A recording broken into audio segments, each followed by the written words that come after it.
Russia and Ukraine have gone head to head with drone attacks in the past few weeks, especially in the week that has just begun. In the latest news, a skyscraper in Russia's capital, Moscow, was attacked by a drone for the second time in 2 consecutive days. Russia's defense ministry has blamed Ukraine for the latest attack on Moskva city complex.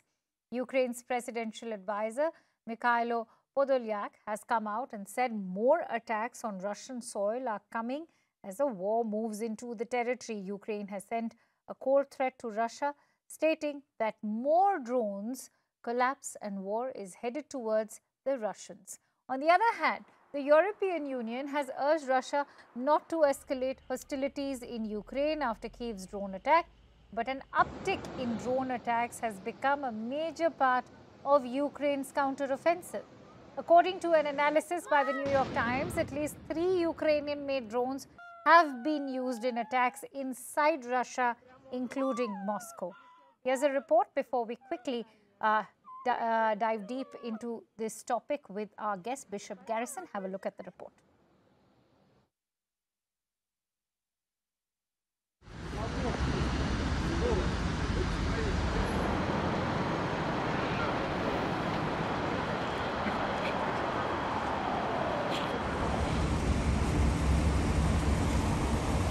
А где произошел взрыв позавчера? А нам так показали, и мы идем только туда, только вот идем, и, короче, сразу взрыв такой. Мы сразу как побежали, там уже осколки, уже дым сразу наверх пошел.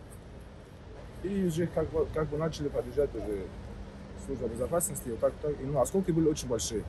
Их аж собирали, там ставили.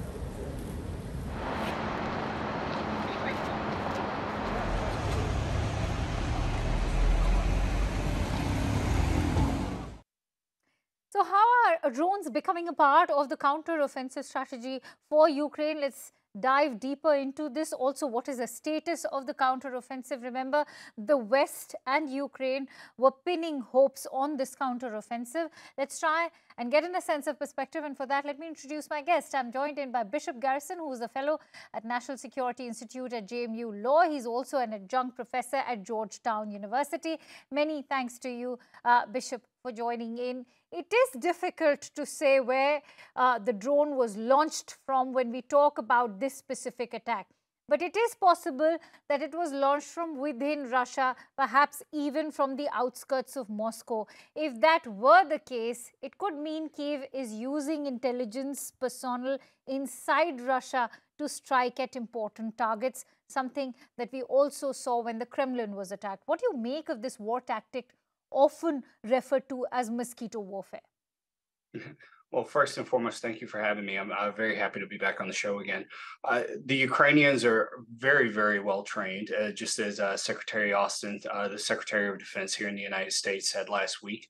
And they're going to do what they can to work strategically and to work smartly. We don't know with any type of precision at this point where exactly the drones came from, whether or not they could be individuals within Russia that are sympathetic to the Ukrainian cause that are helping to lead these disruptive operations within Crimea and within the Russian territories. But what we do know is that the Ukrainian army is continuing to use methods and to use tactics that are going to allow it the greatest amount of success that it can do, that is well within the ideas and of the law of land warfare. So we're going to continue to see these type of disruptive activities happen, but we won't have any clarity, at least for the meantime, as to whether or not it is directly from the Ukrainian army or from the Ukrainian government. All right.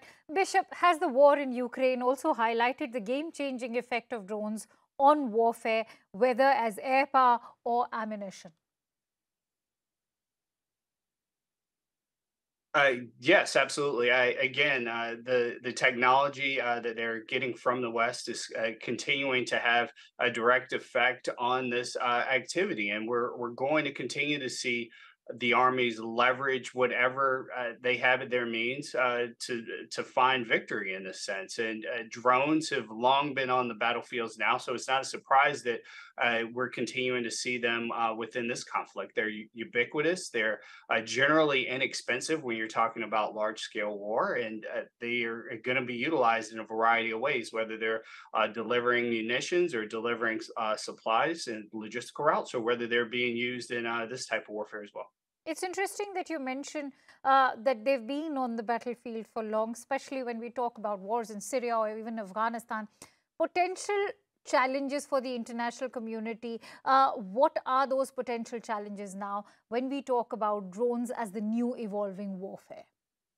Yeah, exactly. Well, you're going to continue to see them being used also by non-combatants, which really makes this more difficult. And again, like you can go to your a nearby Best Buy or Walmart or whatever type of major package store is in an area, or even order it online from a variety of vendors and receive high quality drones that have a variety of optics on them and have the ability to be leveraged in a variety of ways, whether they're on attacks or surveillance or what have you. So the international community is well aware of this, and we're beginning to see more and more laws and policies that really do make some attempt to regulate how these drones are used. I know here in the United States, we have very strict laws regarding their use in certain airspaces at certain times. And that's really important because you can have a variety of second and third tier dangers that people aren't even considering outside of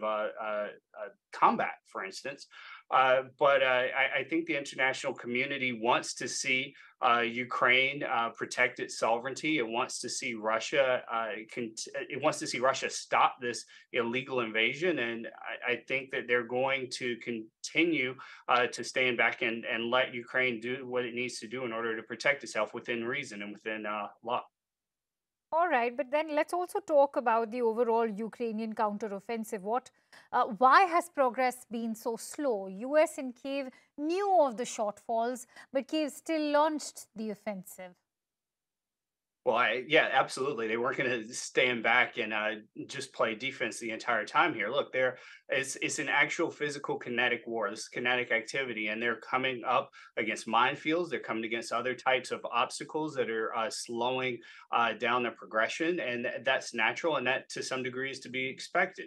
Additionally, they're using Western technology. Some of it may be new to some of their soldiers, and they're becoming more accustomed to the weapon systems and platforms that are necessary for them to find success in this fight. So we're going to continue to see some level of progress. And I don't think that the commanders there want to necessarily show their hand either. They don't want maybe the world to know all of the intelligence side on this as to how much progress they are making in a given time. But they are a very well-trained organization or well-trained army, and they are making progress as we're continuing to see the information even coming out of the Russian government as they report on it. All right, Bishop, time is of the essence, especially taking into consideration the factor that winter is again round the corner. Is Ukraine's lack of weaponry and training now risking a stalemate in its war with Russia? Because let's not forget that a majority of the missiles that have also been sent over to Ukraine are the ones which have been aging in the inventory of those countries, whether we talk about Leopard being sent by Germany, many others, they're all known to be aging weaponry. So is that lack of weaponry and training now risking that stalemate in this war? Well, I think smartly that no one in the history of military warfare wants to fight a war in the Russian winter, to be quite frank. And we've already gone through one winter during this conflict, and we're going to see likely another, and we want to do everything we can. I would imagine the Ukrainians would want to do everything they can to try to bring this to an end before then, but that's from the progress that we know is being made, that's not likely.